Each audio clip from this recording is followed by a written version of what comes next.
Abraão recebeu uma promessa de ser pai de muitas nações. Quando Abraão, recebeu essa promessa, e a sua esposa estava apta, ou seja, dentro de um tempo fértil para que a promessa de Abraão, para que a promessa de Deus se cumprisse em Abraão, de ser pai de uma grande nação, primeiramente tinha que nascer um filho deles. Então os corpos deles estavam, digamos assim, estavam prontos, estava ativo. Só que Deus queria, através da história de Abraão, deixar registrado para que nós pudéssemos entender o que é andar na fé, o que é a única maneira pela qual nós seremos salvos. Então, Abraão foi passando os anos e eles não foram tendo filho, até que teve a ideia, Sara teve a ideia de convencer Abraão a se deitar com a sua serva. Era o costume da época, não tinha imoralidade nisto, não tinha desonestidade nisto, porém, isto era andar na carne, era deixar de confiar no Senhor. Esse filho da carne herdava o pecado de Adão, era maldito. Deus não poderia cumprir a promessa nele. Abraão entendeu que tinha cometido um erro. O tempo foi passando, ficando cada vez mais difícil, já que ambos iam ficando velhos, principalmente a sua esposa.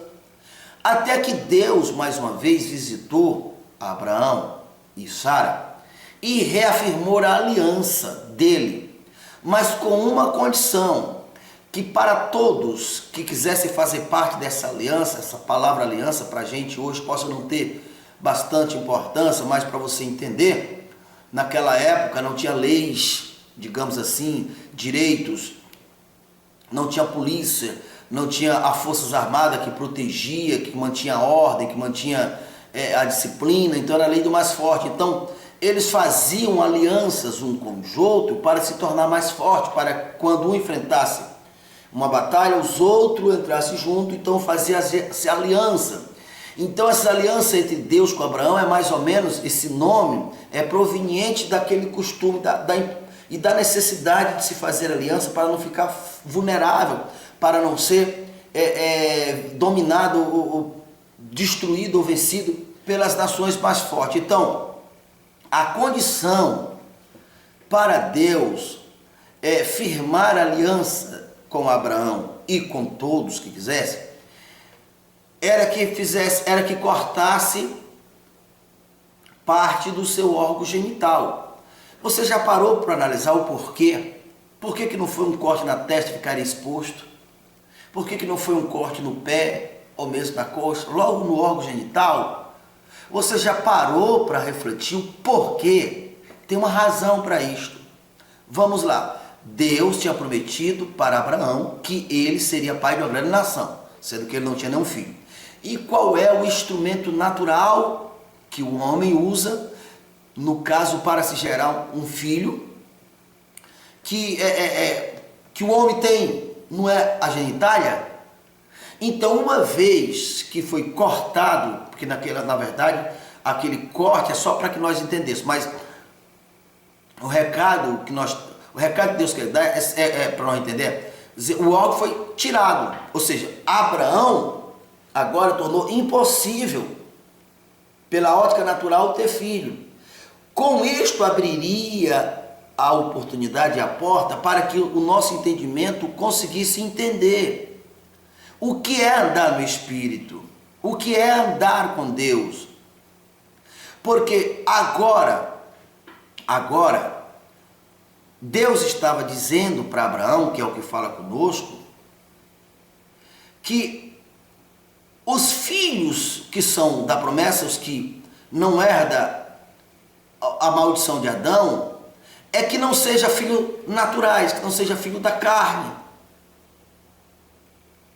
Então, aquele exemplo de Abraão, independente da promessa estar relacionada a ter filho ou não, nós, a maioria das vezes, queremos fazer as coisas para Deus, queremos fazer, é nós que fazemos. É nós que abrimos uma igreja, é nós que vamos fazer nossa programação de evangelização, é nós que fazemos aquilo. Então é Abraão tentando fazer um filho, aquele filho será rejeitado, nunca aquele filho será o filho da promessa. Por quê? A condição para se dar filho da promessa, fazer filho com Deus, é que seja gerado pelo Espírito. Nós temos que se neutralizar, nós somos um instrumento, digamos assim, nós somos, para Deus nós correspondemos o órgão do homem que foi cortado. Então, para que, quando as nossas ações, ela é gerenciada, ela é dirigida pela obediência a Deus. Deus nos deu uma ordenança, Deus nos deu um entendimento, nos mostrou o que temos que fazer. E nós fazemos, isto é andar no Espírito. Nisto se há fruto para Deus, é isso que Romanos está falando, a lei do Espírito de vida. Nos livrou da lei da morte. De outra maneira não tinha jeito, todo homem foi maldito, todo homem foi vendido, todo homem se tornou devedor a Satanás, todos estavam condenados à morte. Mas quando nós paramos, que ouvimos a palavra de Deus e cremos, uma única ação te livra da lei da morte. Mas continue, se volte para Deus, se aplique em conhecer a natureza de Deus, lendo não só a respeito, não só o Novo Testamento. A nossa fé tem que estar fundamentada nos profetas e na doutrina dos apóstolos. Jamais uma pessoa conseguirá se desenvolver se não conhecer as promessas, se não conhecer as profecias. Sem as profecias, a igreja se corrompe. Você precisa entender isso, dominar isso, se tornar bom nisto. A tua vida flui. Isso te assegura salvação. Porque independe como o mundo está, como a situação está, quem está em Cristo está na fonte. Está na fonte. Lembra do caso de Moisés que tirou água da rocha? Nisto também é uma demonstração. Tipo assim, o pastor, ele toma suas próprias decisões, faz seus próprios compromissos, e aí passa todo o peso para a membresia, para os seus membros, dando pressão e pressão e pressão, para tirar o dinheiro.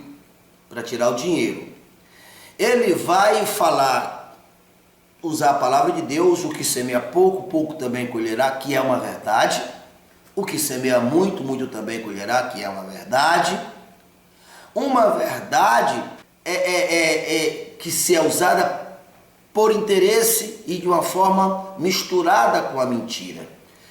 É uma verdade, mas o espírito tem que ser um espírito voluntário. É a pessoa que tem que entender pela palavra, e aí a sua fé, a sua conduta vai decidir se ela vai semear pouco ou se ela vai semear muito. Mas tudo muda quando ela semeia imbuída de uma pressão ou de interesse, foi despertado nela interesse.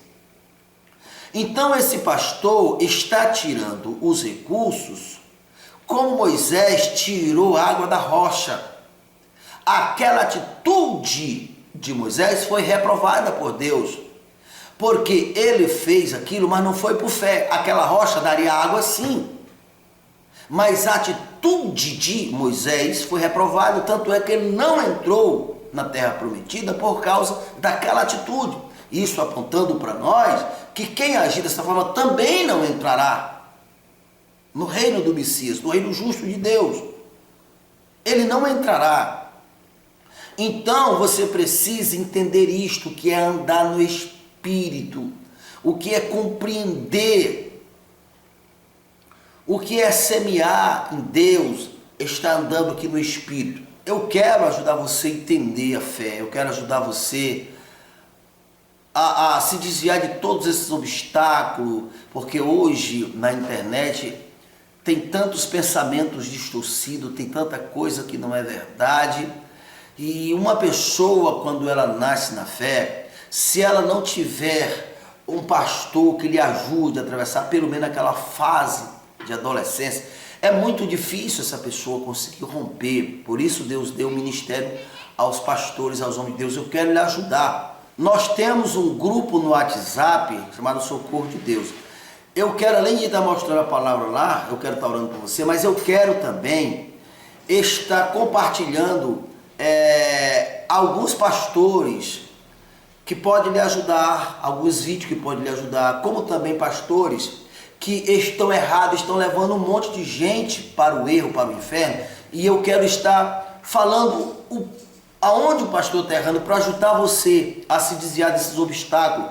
Então não deixe de fazer parte do nosso grupo do WhatsApp, o Socorro de Deus, como também se inscrever no nosso canal, para que você possa estar crescendo na fé e aprenda e decida o que é andar no Espírito, tá ok? Que Deus em Cristo vos ilumine em nome de Jesus. Em nome de Jesus, pelas suas feridas eu já fui sarado, pelo seu sangue já fui comprado, tenho acesso direto ao trono da bênção.